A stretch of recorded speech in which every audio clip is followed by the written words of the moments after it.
In this video, I'm going to show you how to do our macroeconomics assignment on macroeconomic indicators. So we're looking at GDP, unemployment, inflation, and money supply, and we're going to kind of graph these things together to see if there's any correlation. See if the graph helps us visualize any correlation between those different indicators. The other purpose of this then is to show you how to put more than one set of data on the same graph. So we're essentially doing two scatter plots. To begin this, you'll have to log into our Moodle page. And if you go to the assignments to macroeconomic indicators in our macroeconomic section, there's a link here. It says this data. This is the data we'll use. It's all been gathered from economagic.com, and it gives us our, first of all, our GDP, quarterly GDP, except I believe it's at annual rates. Yep.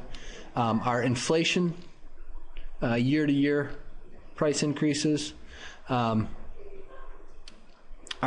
money supply, it didn't actually come in year-to-year changes, so I actually calculated that for you and hid column F, which has some of that data in there. Just makes it a little easier to graph. And then lastly, the civilian unemployment rate. So we're going to be comparing a couple different data sets to each other. And the first one we're going to do is this GDP and unemployment. So like any graph, if I'm going to create it, the first thing I'm going to do is highlight the data I need, and we're just going to do one data set at a time to begin. So I'm going to grab my GDP data. There's quite a bit of it. So oops, let's scroll all the way to the bottom of that section.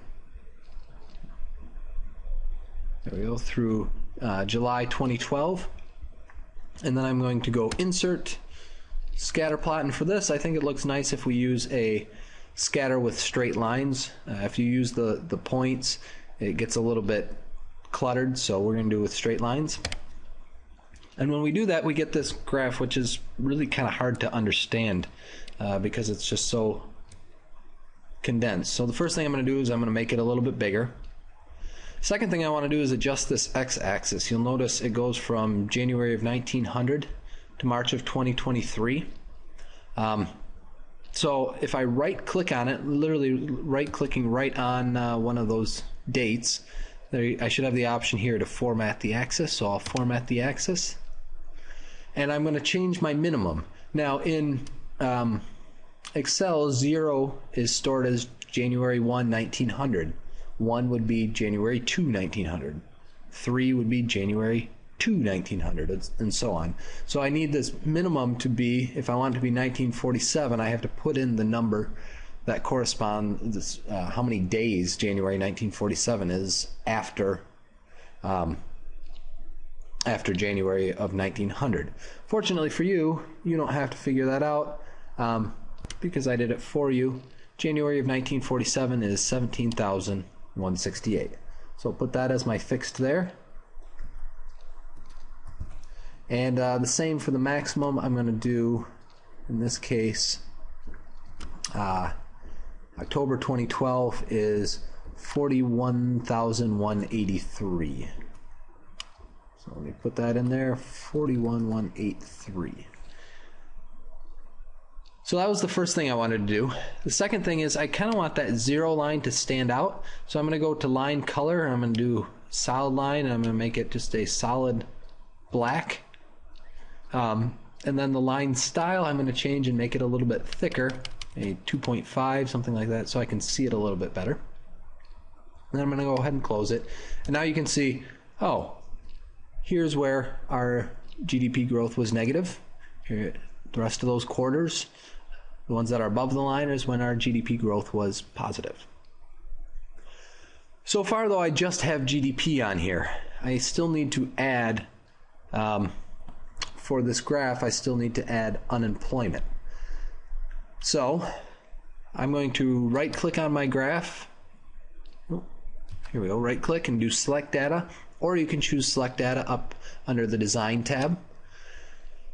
Right now we've got one series, Series 1, and actually I do want to edit that and call that GDP. But I also want to add another series. So I'm going to click Add, and this is going to be my unemployment. Oops. And the first thing I have to choose are my X values, and on my graph, my X values are dates. So I'm going to go look at my dates under unemployment. I'll grab those. Takes a second to scroll all the way down. And next thing I need are my Y values, and I'm going to first delete out that one that was in there. It was just kind of a placeholder. And then select my Y values. That all the way up. Click OK. Click OK on my graph there, and then I got to scroll down, and now you'll see I've actually got GDP in there and unemployment, and this is a fairly useful graph. So what I'm going to do is I'm going to cut, Control X, and go to my answers sheet and just paste that graph in here. You could also just paste it into a Word document if you like, and then you're going to end up doing this for four other graphs. So for GDP and inflation, M1 and GDP, M1 and inflation, M1 and employment, and they all follow that same pattern. The ones that use M1, we only have data going back to 1960, so you'll just check that data. But you're going to create those 5 graphs, and then what I'd really like you to do is kind of look at them and see if you see any correlation, and type your answer for what correlation you see in this box, or if you're in a Word document underneath the graphs. Like for instance, for this one, I see that every time we have negative GDP, I see a spike in unemployment. Negative GDP, oh, unemployment went up. Negative GDP, unemployment went up. And that pattern holds. And that's kind of what we would expect to see. So create those other graphs, all 5 of them. Save them either in here or in a Word document.